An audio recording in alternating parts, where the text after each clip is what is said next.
দুটোর ভিতরে সম্পর্ক কিরকম?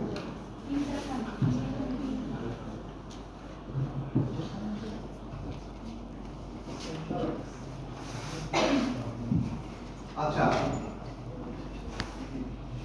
এটাকে কি বলেছেন? ম্যাকাইভার কি বলেছেন? এ কমপ্লেক্স হোল, এই কমপ্লেক্স হোল একটা জটিল সমষ্টি। ইনস্টিটিউশন কি? Set of norms. Academic institution একরকম, আবার সোশ্যাল ইনস্টিটিউশন যেমন ফ্যামিলি, ম্যারেজ, এগুলো হলো ইনস্টিটিউশন।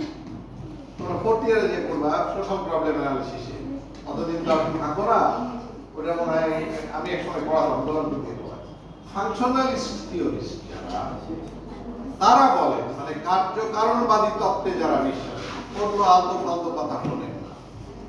কাজ কি? ফলাফল কি? এক চর দিব, তুই ব্যথা পাবি, তুই ব্যথা কেন পালি? চর দিলাম তাই। চর দিব, তুই ব্যথা পাবি, ব্যথা পাবি কেন? চর দিলাম তাই। মানে সোজা কথা, কজ অ্যান্ড এফেক্টে যারা বিশ্বাস। এই তাড়াতাড়ি ঢোকো। এই সোসাইটিতে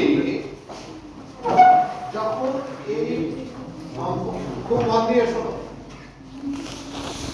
এই যে প্রতিষ্ঠানগুলো এরা আন্তঃপ্রাতিষ্ঠানিক সম্পর্কের সম্পর্কিত এবং এর মধ্যে একটা ভারসাম্য রক্ষিত হয়।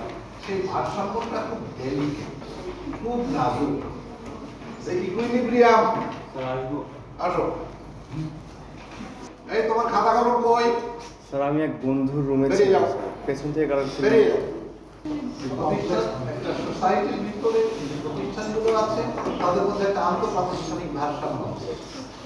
এই ভারসাম্য যতক্ষণ রক্ষিত হয় তখন পর্যন্ত সমাজে কোনো সমস্যা নেই।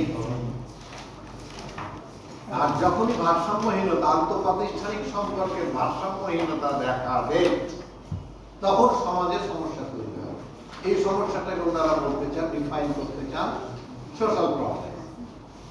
সোশ্যাল প্রবলেমের অনেক ব্যাখ্যা করবো, অনেক কর্নার থেকে, কিন্তু যারা ফাংশনালিস্ট তারা বলছেন যে সমাজের ভিতরে আন্তঃপ্রাতিষ্ঠানিক